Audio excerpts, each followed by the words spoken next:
Hello বন্ধুরা, রেলওয়েম্যান YouTube চ্যানেলে তোমাদের সকলকে স্বাগত জানাচ্ছি। তো আজকের ক্লাসে আমি নিয়ে চলে এসেছি প্রিভিয়াস এর কোশ্চেন পেপার জেনারেল সায়েন্সের উপর। আজকে ক্লাস নাম্বার 7, ঠিক আছে, মানে সেট 7 ধরতে পারো।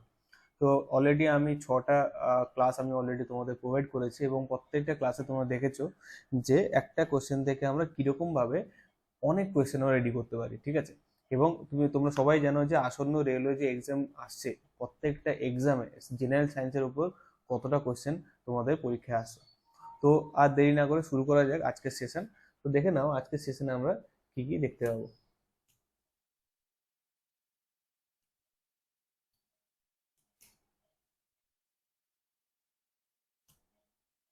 চলো। তো বলছে দেখো, hygrometer is a unit to measure. Hygrometer কোন কোয়ান্টিটিকে মেজার করতে পারে, ঠিক আছে, হাইগ্রোমিটার। তো দেখে নেওয়া যায় হাইগ্রোমিটার কি করে।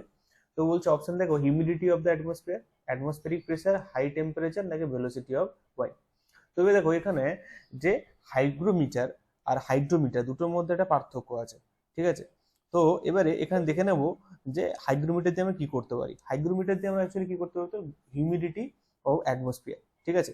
তো হিউমিডিটি অফ অ্যাটমসফিয়ার এটা আমরা মেজার করতে পারি। এবারে কথা হচ্ছে কি, বাকি যে অপশনগুলো আছে, তো এই বাকি অপশন থেকে আমরা এদের মেজার করার ইনস্ট্রুমেন্টগুলো যদি জেনে নিই, তাহলে কি আমাদের সবকিছু কমপ্লিট হয়ে যাবে।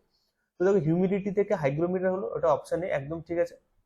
নেক্সট দেখো অ্যাটমসফিয়ারিক প্রেসার। অ্যাটমসফিয়ারিক প্রেসার মাপার জন্য নাম কি, ব্যারোমিটার। তো ব্যারোমিটার দিয়ে আমরা অ্যাটমসফিয়ারিক প্রেসার মাপতে পারি। হাই টেম্পারেচার আমরা লিখতে পারি কি, pyrometer. Pyrometer very high temperature বলতে পারি। আর ভেলোসিটি অফ ওয়াইন্ড সেটা হচ্ছে আমাদের অ্যানিমোমিটার। অ্যানিমোমিটার, ঠিক আছে। তো দেখো চারটে অপশন থেকে চারটে কোশ্চেন রেডি করলাম, ঠিক আছে। তো চলে আসি next question. Which instrument is use to measure the humidity. আগেরটা ছিল কি, আগেরটা কি ছিল, হিউমিডিটি। হিউমিডিটি কি ছিল, হাইগ্রোমিটার। দেখো সেম কোশ্চেন চলে এসছে এখানে, হিউমিডিটি মেজার কি হচ্ছে, হাইগ্রোমিটার। তো এখানে অপশন সেম কোশ্চেন চলে এসছে। যাই হোক, বাকি অপশনগুলো দেখে নাও। বাকি অপশন থেকে আমাদের কি, হাইড্রোমিটার হচ্ছে কি, রিলেটিভ ডেন্সিটি। Relative density. দেখো হিউমিডিটি থেকে হাইড্রো হচ্ছে কি ডেন্সিটি, ঠিক আছে, মনে রাখবে এরকম ভাবে। পাইরোমিটার হচ্ছে হাই টেম্পারেচার, কিছুক্ষণ আগে দেখলাম হাই টেম্পারেচার, হাই টেম্পারেচার। আচ্ছা, ল্যাক্টোমিটার হচ্ছে কি purity of milk, purity of milk. আর হচ্ছে কি আমাদের চারটে অপশন হয়ে গেল। তো এখানে অ্যান্সার কি হবে, এখানে হাইগ্রোমিটার। ওকে, চলো নেক্সট কোশ্চেন দেখি। Match the following. Fathometer, barometer, hygrometer, altimeter. দেখো হাইগ্রোমিটার অলরেডি আমি জেনে গেছি, হিউমিডিটি হবে। আচ্ছা, ব্যারোমিটার হচ্ছে কি আমাদের অ্যাটমসফিয়ারিক প্রেসার হবে। ফ্যাথোমিটার হচ্ছে কি ডেপথ অফ ওশিয়ান। এন্ড অ্যাল্টিমিটার হচ্ছে আমাদের হাইট, ঠিক আছে। তার মানে কি হলো, অ্যাল্টিমিটার, অ্যাল্টিমিটার হলো আমাদের হাইট। ফ্যাথোমিটার হচ্ছে আমাদের ডেপথ অফ ওশিয়ান, ঠিক আছে। ব্যারোমিটার জন্য অ্যাটমসফিয়ারিক প্রেসার। আচ্ছা, যদি বলা হয় ব্লাড প্রেসার দিয়ে আমরা কি, কোন যন্ত্রের সাহায্যে মেজার করতে হবে ব্লাড প্রেসার, তাহলে ব্লাড প্রেসার আমরা লিখে রাখবো স্পিগমো, স্পিগমো ম্যানোমিটার, ঠিক আছে। এটা নতুন একটা ইনস্ট্রুমেন্ট, লিখে রাখতে পারো তোমরা। চলো নেক্সট কোশ্চেন দেখো, which of the following is not the vector quantity. এর মধ্যে কোনটা ভেক্টর কোয়ান্টিটি নয়। ওকে, তো দেখো এখানে ডিসপ্লেসমেন্ট, ভেলোসিটি, ফোর্স, ভলিউম। দেখো এখানে ভেক্টর কোয়ান্টিটি মানে হচ্ছে কি বলতো, যার কাছে ম্যাগনিটিউড আছে অ্যান্ড কি আছে, ডাইরেকশন আছে।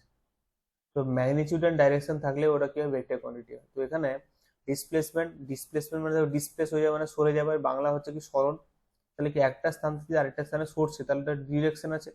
তো দেখো শুধু ডিরেকশন থাকলে তো হবে না, ও কতটা সরে যাচ্ছে, কতটা সরছে, সেটা দিয়ে আমরা কি করতে পারি, আমরা ডিসপ্লেসমেন্টকে বের করতে। তাহলে অপশন এ এটাও একটা vector quantity, option B velocity এটাও ভেক্টর কোয়ান্টিটি, ফোর্স, ফোর্স মানে কি হচ্ছে মাস ইনটু অ্যাক্সিলারেশন, এটাও ভেক্টর কোয়ান্টিটি। তার মানে কি দেখো প্রত্যেকটা কোয়ান্টিটি তিনটে হচ্ছে কি ভেক্টর কোয়ান্টিটি, কিন্তু অপশন ডি ভলিউম এটা কিন্তু শুধুমাত্র একটা কোয়ান্টিটিকে মেজার করে, কতটা ইউনিট আছে। তো এটা হচ্ছে আমাদের স্কেলার। তো এইটা হচ্ছে আমাদের স্কেলার। আর স্কেলার মানে আমরা কি জানি, স্কেলার মানে শুধুমাত্র কি থাকবে, ম্যাগনিটিউড থাকবে, ঠিক আছে, ম্যাগনিটিউড থাকবে, শুধুমাত্র ম্যাগনিটিউড থাকবে। ওকে, ক্লিয়ার। এবার চলে আসি আমাদের নেক্সট কোশ্চেন। নেক্সট কোশ্চেন কি বলছে দেখো। তো নেক্সট বলছে as the train start moving, as the train start moving the head of the passenger sitting inside the lane backward because of inertia of rest, inertia of motion, momentum inertia and conservation of mass. তো এখানে ধরো একটা বাস, ঠিক আছে, বাসটা স্থির অবস্থায় আছে, তো এই স্থির অবস্থায় একটা যাত্রী সেও বসে আছে, তাহলে কি দেখো বাসও স্থির যাত্রীও স্থির মানে প্যাসেঞ্জার স্থির।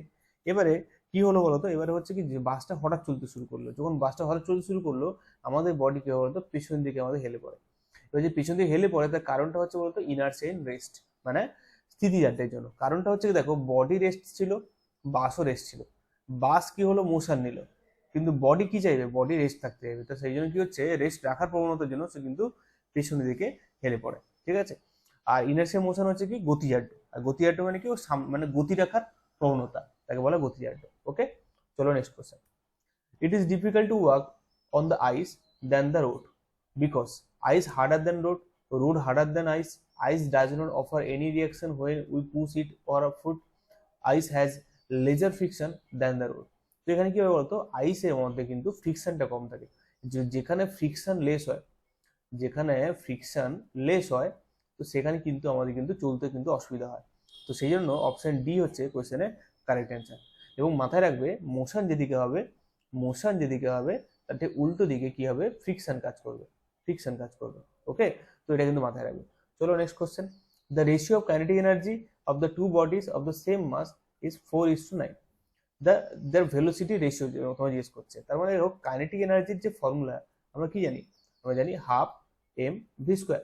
ওকে, তো এখানে বলছে দুটো বডির সেম মাস, তাহলে কি এখানে এম তোমার যদি সেম থাকে তাহলে কাইনেটিক এনার্জির সাথে ভেলোসিটির সম্পর্ক কি ভি স্কোয়ারের সম্পর্ক, তাহলে এখানে মাস তোমার কি থাকে সেম বলেছে মানে কনস্ট্যান্ট বলেছে।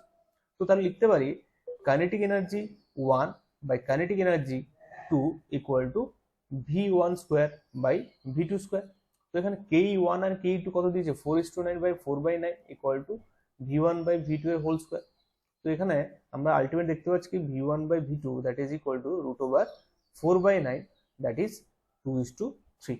তো এখানে দেখো অপশন বি হচ্ছে কোশ্চেনের রাইট অ্যান্সার। ওকে, চলো next question. A batsman hit a cricket ball which then roll on the level ground.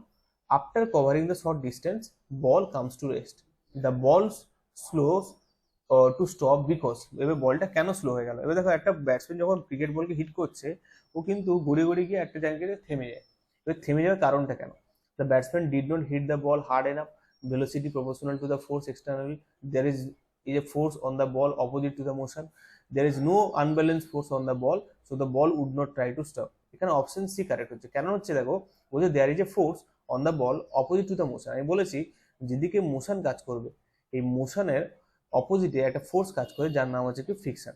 এই ফ্রিকশন কি করে যে কোনো বস্তুর মোশনকে অপোজ করার চেষ্টা করে, তো সেই জন্য কি করে বলটাকে থামিয়ে দেয়।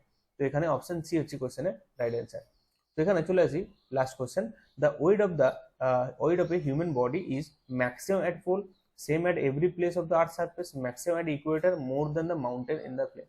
তো এখানে আমরা যদি দেখি ওয়েটের ফর্মুলা, ওয়েট ইকুয়াল টু কি হয় এম ইন্টু জি হয়, মাস ইন্টু গ্র্যাভিটি হয়। এখানে জি মানে কি আমরা জানি, জি হচ্ছে acceleration, acceleration due to gravity, due to gravity. Okay, এবার দেখো এই জি এর মানটা এই গ্র্যাভিটির মানটা পোলে সব থেকে বেশি হয়, পোলে সব থেকে কি হয় বেশি হয় হাইয়েস্ট, এবং ইকুয়েটারে, এবং ইকুয়েটারে এটা কি হয় লো হয়। এবার দেখো আমরা এটাও জানি যে মাস, এই যে মাস যে কোনো বডির মাস অলওয়েজ কি থাকে কনস্ট্যান্ট থাকে, মাস কখনো চেঞ্জ হয় না। তার মানে কি ওয়েটের যে formula W equal to M G, যদি এম কনস্ট্যান্ট থাকে তাহলে ডাব্লিউ জি এর সাথে বেসিক্যালি প্রপোর্শনাল, মানে জি যেখানে বাড়বে ডাব্লিউ সেখানে বাড়বে, জি যেখানে কমবে ডাব্লিউ সেখানে কমবে। তাহলে জি কোথায় বেশি পোলে বেশি, তার মানে অ্যান্সার কি হবে ম্যাক্সিমাম অ্যাট পোল। ওকে, তো দেখো আজকের ক্লাসে যে 10টা কোশ্চেন দেখো সেই 10টা কোশ্চেন থেকে আমরা খুব সুন্দর করে আমরা একটা ক্লাস আমরা দেখতে পেলাম। এবং তোমরা যদি পেড ক্লাসে যদি তোমরা ভর্তি হতে চাও তাহলে আমাদের রেলওয়ে সংকল্প একটা ব্যাচ স্টার্ট হয়েছে, তোমরা চাইলে কমেন্ট বক্সে কমেন্ট করতে পারো। ঠিক আছে, আজকের ক্লাস এইটুকু, সবাইকে টাটা।